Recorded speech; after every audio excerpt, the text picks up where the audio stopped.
crystallized cocoa butter. So I have some cocoa butter melted for us. A couple things with this exercise.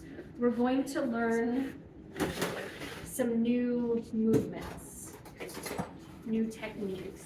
So, just don't want to overheat my chocolate, or cocoa butter, sorry.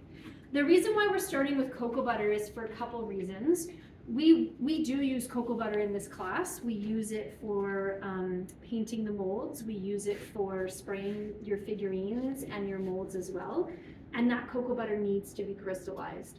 So that's the first thing that we start with. Also, what I like about cocoa butter is you can actually see the crystals when they start to form, which kind of helps a lot as well.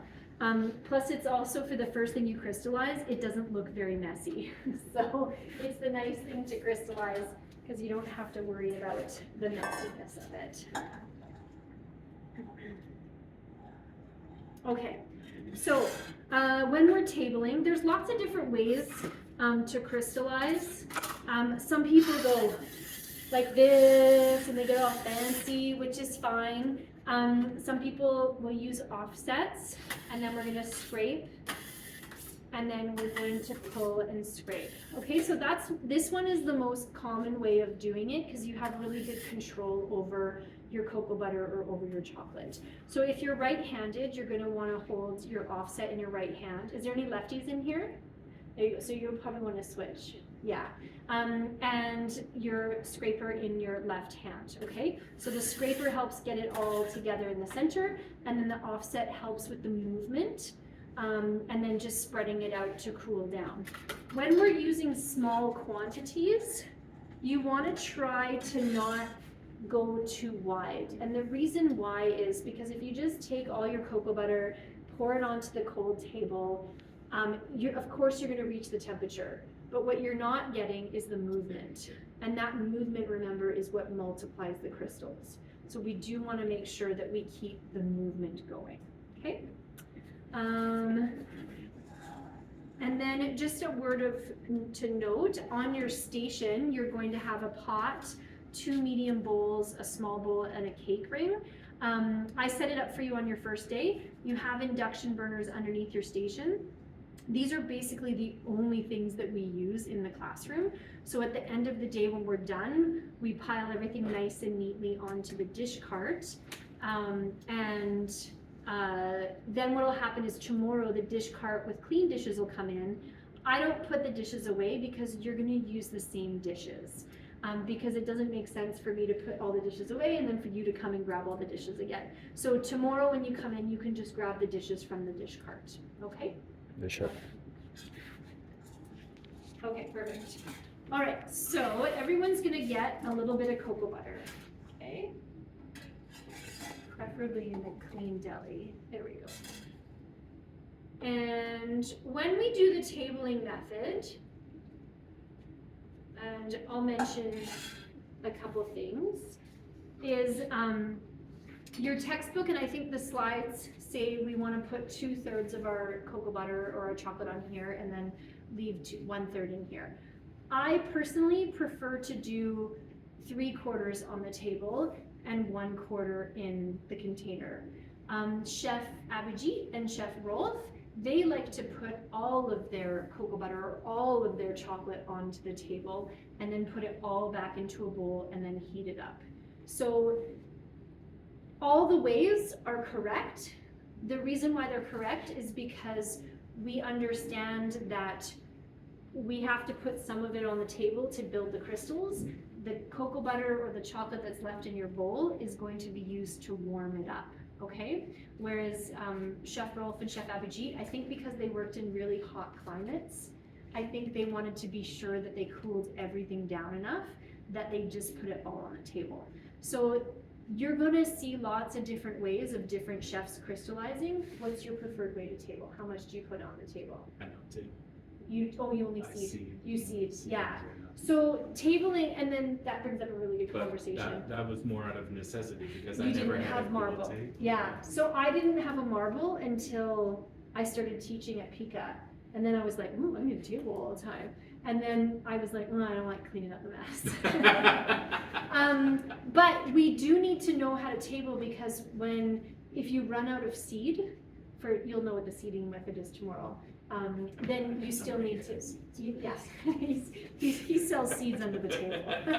Okay, so regardless of when you're tabling, the important part is you need to understand ratios and percentages. So I will do mine with putting 2 or 3/4 on the table and 1/4 in here.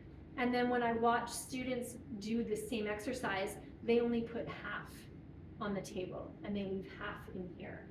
So right off the bat, you're messing around with the quantities, which will impact your ability to crystallize. So the first thing I have you do is grab your deli of cocoa butter, mark it at half and top, and then do quarters. If you want to do 1/3, you're welcome to do 1/3 as well. So then what I'm going to do is I'm going to pour 3/4 on the table, and I'm going to leave 1/4 to be warm in here. I'm going to lower this down to 29 degrees. When I put it back in here, because there's warm cocoa butter, what that's supposed to do is that's supposed to warm it up into my working temperature, okay? So obviously, if you put 2/3 on the table and 1/3 in here, depending on how hot that is, if you take it all off the table and put it in here, what might happen is if this got too hot, you melt away your crystals, okay? So that's the biggest thing, is just know that when you go from here into here, you may possibly melt away your crystals, okay? So now I'm going to pour 3/4 on here. That was only half. There we go, 3/4, perfect. And now I'm going to slide back and forth. I don't want to go wide, because this temperature will drop down quickly. Okay, so we want to pour it in, and then I want to stir it up again. And what I'm doing is I'm having a look at the surface. You're going to notice that your cocoa butter is going to start to thicken up a little bit. I'm going to go one more time. And I'm sure it's getting quite cold already. So if I bring it all into the center, and then I check my temperature, yeah, I'm already at 25. So now I can start putting it back in here. This is tricky. So don't try to do it all at once.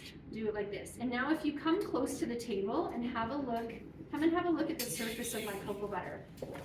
Look at the surface. When I move it, do you see those dots? Not the air bubbles, but you'll see dull right here. Do you see all that dullness?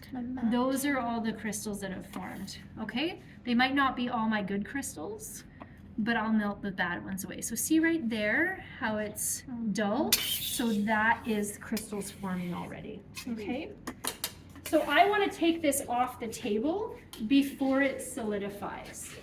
So you have to be quick about it. Here we go.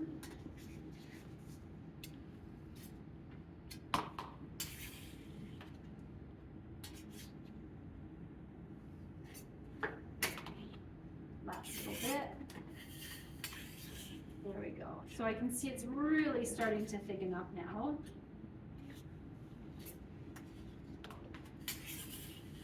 Et voila.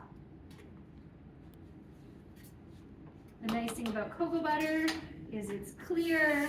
So look at how clean my table is. I'm just gonna scrape up this last little bit. This last little bit is gonna go into this tiny bowl. So you have a tiny bowl on your station. Any chunky bits of chocolate or cocoa butter goes into here, okay? Make sure you're putting like flavors together. Cocoa butter can go in with the dark chocolate, that'll be fine. Okay, so now before I worry about this, I want to just take a minute and I want to wipe my tools down while the chocolate or the cocoa butter is still malleable. Okay, and then I can take a minute and just wipe my station down quickly.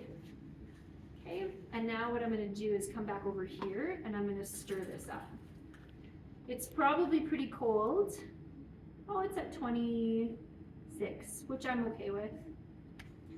I can heat that up a little bit if I want to, but for the purpose of the exercise, I'm totally fine with this. So now what we're gonna notice is my cocoa butter has started to turn opaque, so I can't see through it because my crystals are starting to form, okay? So now if I sit this here, what's gonna happen is this is going to set up right before my very eyes. Very exciting. So what I'll have you guys do is just have it hang out on your station so that you can keep an eye on it and see how long it takes. So the purpose of this exercise is a couple of things. One, it's to learn the new movements, okay? So we're gonna be working with our offset and with a scraper. We wanna practice the movement of spreading the chocolate and of scraping the chocolate and trying to keep it contained. It's not as easy to see with cocoa butter, but once we move on to the chocolate, you're gonna see the difference. We wanna try to keep it contained as much as possible. So you do have to use some force on the scraper when you're using it, okay? And then what we're gonna do is we're gonna put it back into this container, and then we're gonna watch it crystallize. Does anyone have any questions? No? Okay, so I have scrapers over by